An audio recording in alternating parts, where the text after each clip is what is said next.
Olá, alunos! Coisa boa estar com vocês novamente para nossa aula de arte. E nós vamos dar continuidade à era medieval. Estamos falando sobre a arte românica e agora a arte gótica. Vamos finalizar essa unidade falando sobre pintura gótica. A pintura no período gótico desenvolveu-se entre o século XII e o início do século XV. Sua principal característica foi a procura do naturalismo, olha lá no rodapé, que é a representação mais próxima possível das figuras. Então, o que marcou nesse período na pintura? O naturalismo. Todas as pinturas procuravam chegar o mais próximo da realidade. Os temas da pintura gótica continuaram também a ser principalmente religiosos. Lembra que a gente estudou sobre isso? Como o românico, com cenas do Velho Testamento, nascimento de Cristo, juízo final, entre outras. No entanto, havia também temas relativos à vida em comunidade, principalmente nas cidades, que cresciam bastante nesse período. Então, a gente vai ver nessa pintura gótica tanto pinturas religiosas, como também artistas que pintaram cenas do dia a dia, em cidades. A gente vai ver isso aí. Vamos lá. Vamos falar agora sobre pintores góticos, e o primeiro é o Giotto, 1226 a 1337. Embora Giotto de Bondone seja um dos pintores cuja importância histórica é comprovada pela quantidade de estudos a seu respeito, pouco se sabe sobre sua vida. Giotto é considerado o primeiro artista a se diferenciar dos padrões da pintura bizantina e românica, ainda muito utilizados em sua época. Aos poucos, ele criou um estilo próprio, que influenciaria toda uma geração posterior. Vamos lá ver. Os pintores medievais seguiam em suas obras um modelo bastante comum, em que Deus aparecia acima de Cristo. Este era maior que os anjos e todos eles só podiam ser apresentados acima dos santos. Nesse antigo modelo, no plano de fundo das pinturas, havia sempre ouro, ornamentos e detalhes de decoração, mas nunca se via árvores, montanhas, paisagens. Então, Giotto veio para mudar tudo isso. Ele não se encaixou bem nesses padrões medievais desses pintores, então ele veio trazendo uma novidade aí, um estilo próprio. Os santos que pintava eram retratados de maneira mais realista. Ele pintava homens maiores que árvores e montanhas propositalmente, porque ele queria destacar esses elementos. Os ambientes de suas obras eram moldados de acordo com os personagens, que apresentavam vivacidade e expressão de sentimentos e emoções retratados de maneira mais fiel à realidade. Então, enquanto os pintores medievais, no estilo padrão, faziam essas pinturas religiosas com fundo apenas dourado, em ouro, com decorações douradas, o Giotto veio para mudar isso. Naquela época não se via árvores, montanhas, paisagem, não. Não era uma cena, mas não existia um plano de fundo a não ser o ouro. Mas Giotto veio para mudar isso. Então, os ambientes das obras dele eram moldados de acordo com os personagens. Por exemplo, se o personagem era retratado, se os personagens das passagens bíblicas era retratado em um barquinho, então o cenário dele, qual era o ambiente? O mar, uma parte seca, o céu. Já não era mais aqueles personagens com um pano de fundo de ouro, dourado e nem decorado. Era realmente um ambiente realista. Era um barco em cima realmente de um mar, existia um céu atrás, ou uma árvore, ou uma rocha. Ele tentava retratar aquela história de maneira mais real, porque aquilo não tinha acontecido de fato com um pano de fundo atrás de ouro. Não, realmente tinha acontecido em um cenário, em um ambiente natural. Então, Giotto veio trazendo isso. O naturalismo. Tentava ser fiel ao máximo à realidade. Entre suas principais obras, podemos destacar Lamentação ante Cristo Morto. Olha aqui. Aqui a gente pode perceber claramente, ele colocou essa cena de Cristo morto. Repara que as pessoas estão com posições anatômicas o máximo da realidade. Uma mulher sentada, essa aqui, debruçada, esse também, essa aqui se esticando para olhar, essa aqui em posição assim de súplica, de uma súplica de angústia, em ver talvez ali Jesus morto. Então você percebe isso nessa cena com a captura da naturalidade, do natural, da anatomia. E percebe que atrás também aqui não tem um plano dourado. Aqui atrás tem o quê? Um céu. E aí a gente vê anjos voando nesse céu. Aqui a gente percebe uma árvore seca. Aqui a gente percebe uma grande rocha compondo esse pano de fundo. Aqui também a prédica diante de Honório 3, a gente também vê, entende que aqui as pessoas estão ajoelhadas pela naturalidade desse artista em representar realmente o que era natural. Aqui a gente não percebe com detalhes roxos, mas nós sabemos que são pessoas aqui. Aqui, nascimento de Cristo, repara também nas posições das pessoas. Você vê ali por detrás uma grande rocha, um céu. Ele representou até mesmo a estrela guia. Olha que interessante. Agora aqui a gente também vai conhecer outro artista gótico, o Jan van Eyck, 1390 a 1441. Olha lá, estudiosos dizem que esse provavelmente é um autorretrato de Jan van Eyck. Considerado um dos fundadores da escola flamenga de pintura e um dos artistas mais importantes da Idade Média, Jan van Eyck nasceu provavelmente em Maaseik, na atual Bélgica, que também se escreve Maas-Eyck, cidade que está no seu nome, conforme adotava um artista dessa época. Então você entende que o Jan van Eyck é um nome artístico e que na verdade a tradução disso significa Jan de Eyck. Eyck era uma cidade, então é o Jan de Eyck. Aprendeu a pintar com seu irmão Hubert, que era 20 anos mais velho e um artista já renomado. A arte dos países nórdicos da Europa do século XV, onde nasceu Jan van Eyck, é conhecida como Velho Gótico, por suas diferenças em relação à arte da época e região de Giotto. Então, a gente percebe aí que nós vamos ver algumas também diferenças da arte de Giotto para a arte de Jan van Eyck. Vamos lá, vamos perceber isso aí. Os grandes mestres de Flandres, Bruges e Bruxelas, cidades que eram da mesma região de Jan van Eyck, se tornaram tão famosos que seu estilo passou a ser chamado simplesmente de Flamengo. Os irmãos van Eyck introduziram muitas mudanças em relação aos pintores, assim como Giotto. Giotto, na época dele, trouxe uma inovação, um estilo próprio, fugiu de padrões, assim também. Os irmãos Van Eyck vieram com um novo olhar, com percepção diferente, com uma nova forma de colocar ali no papel, na tela, de maneira diferente, também naturalista, mas de maneira mais viva, mais realista ainda do que Giotto. Vamos perceber isso. Eles descobriram que o modo como a luz incide nos objetos altera a maneira como vemos. Os Van Eyck notaram que certas superfícies, os exemplos de pedras e árvores, absorvem luz, ao passo que a água reflete. Olha que percepção maneira desses dois. Eles queriam representar muita realidade nisso. Então eles começaram a analisar aquilo que eles queriam representar. E aí eles perceberam que a luz tinha influência da maneira que ele olhava. Eles perceberam que quando ele olhava para a pedra, para a árvore, eles perceberam que eles absorviam a luz. Mas quando olhava para a água, eles percebiam que a água refletia essa luz. Olha isso que interessante. O ar interfere também na visão que temos dos objetos.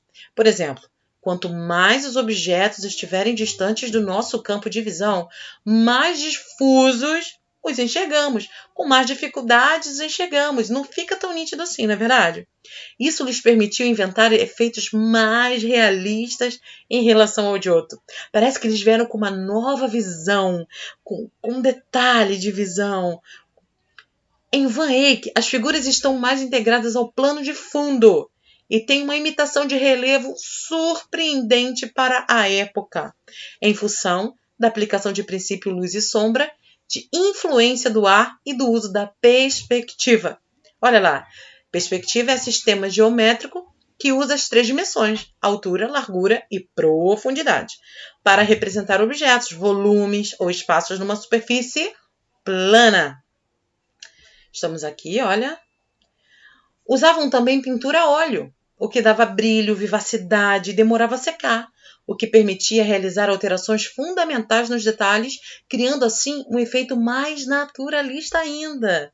Enquanto aqueles artistas padrões utilizavam a têmpera em ar fresco, a gente estudou sobre isso, se quiser relembrar, dá uma corrigida no livro. Usavam a têmpera para pintar a fresco, era uma tinta que secava rápido, ou seja, eles não tinham, o que ficou, não tinha como estar retocando com uma pintura a óleo de Van Eyck. Então, era também uma cor mais morta, mais apagada, mas só que a pintura a óleo veio para ser totalmente diferente disso, porque a pintura a óleo dava a eles como voltar atrás, refazer, retocar, porque ela não secava rápido e também tinha uma cor mais viva, o que trazia mais ainda a sensação de realidade do naturalismo que eles queriam passar.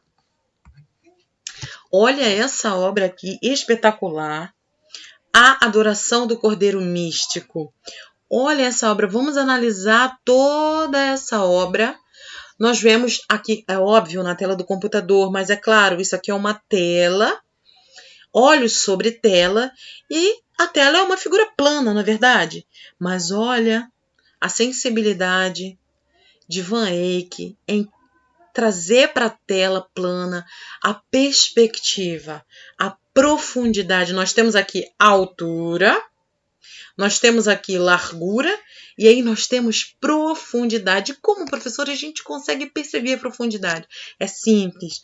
Olha só, gente, nesse primeiro plano nós vemos claramente aqui pessoas em posições diferentes. Você vê que a pintura a óleo traz uma cor mais viva, traz mais realidade a pintura. Aqui nesse segundo plano a gente já enxerga anjos aqui, mas de tamanho menor do que essas pessoas que estão aqui. Por quê? Porque elas estão mais distantes dos nossos olhos. É como se essas pessoas aqui estivessem mais perto de nós. E assim, são todas as figuras retratadas. Aqui você também vê pessoas de tamanho menor do que essas aqui e do que essas aqui. Por quê? Porque elas também estão mais distantes do que nós. Você repara lá no fundo, ó, lá na linha do horizonte, essas cidades. Imagina se essa cidade aqui estivesse nesse primeiro plano. Seria muito maior que esses homens aqui. Mas por que a enxergamos pequenininha? Porque ela está muito distante dos nossos olhos. Então, eles observaram que quanto mais distante o objeto está de nós, fica difícil de se ver e fica menor também. Olha só, a gente falou ali sobre o relevo, né, que para a época foi uma coisa assim surpreendente. Olha como ele retratou o relevo. Cadê meu cursor? Aqui. Olha como ele retratou esse relevo. Eu não sei se vocês já tiveram a oportunidade de ver em algum ambiente natural, vocês mesmos passeando com seus pais. Não sei se vocês já viram isso acontecer. Observar montanhas e relevos ao distante e ver que cada montanha tem uma cor diferente. Então, quanto mais distante, até a cor muda, a perspectiva de cor muda também, porque na realidade elas não são uma de cada cor. Elas têm todas a mesma cor, mas é o que a gente consegue enxergar à distância. Não tem a mesma cor, os nossos olhos não enxergam lá que aquela montanha ela é verde, a outra também é verde. Não, porque a distância faz com que nós enxerguemos assim. Então, o Van Eyck conseguiu trazer essa profundidade na tela deles. E olha, essa referência aqui de relevo está sensacional. Como que a gente percebe luz e sombra aqui? Repara que, olha o chão onde eles estão. Você repara aqui que é um verde, mas que em alguns pontos esse verde fica mais escuro. Ó. Aqui nós reparamos, cadê meu cursor? Aqui. Aqui nós reparamos um verde mais claro. Aqui, nessas árvores, a gente repara que o fundo está um verde mais escuro. Por quê? Porque ele quer dar a sensação que, estando aqui, teria que descer. É um outro ambiente. Olha ali as montanhas, mais claro. aqui mais escuro, é para dar a sensação que aqui está no alto, aqui está no baixo. Então ele usa da sombra e da luz para dar a realidade daquilo que ele deseja, do objeto, ou de uma árvore, ou do que ele queira representar. É muito sensacional essa obra aqui de John Van Eyck, que a gente percebe toda a diferença mesmo das obras de Giotto, não é verdade? Olha aqui também, a gente falou lá no início que os Van Eyck, eles não só representavam cenas religiosas, mas eles também representavam cenas da cidade, porque estava em crescimento. E nesse momento aqui, ele está representando uma obra de uma cena realista dentro de uma casa. Você consegue entender essa imagem, esse ambiente, como sendo dentro de uma casa. Antigamente, as pessoas que tinham mais poder aquisitivo, que tinham mais condições financeiras, contratavam os artistas para que eles fossem até suas casas e pintassem os retratos dele. Mas essa obra aqui ficou muito conhecida, o Casal de Arnolfini. Olha que interessante, gente. Aqui também a gente vê a questão da tridimensionalidade, da 3D, da perspectiva, como a gente diz, né? E olha só, a gente vê em primeiro plano realmente o casal está na frente de tudo. E para trás estão outros objetos da casa. A gente percebe aqui, ó, uma mesinha, uma janela na lateral, um espelho lá no fundo. A gente entende que essa parede está mais para o fundo.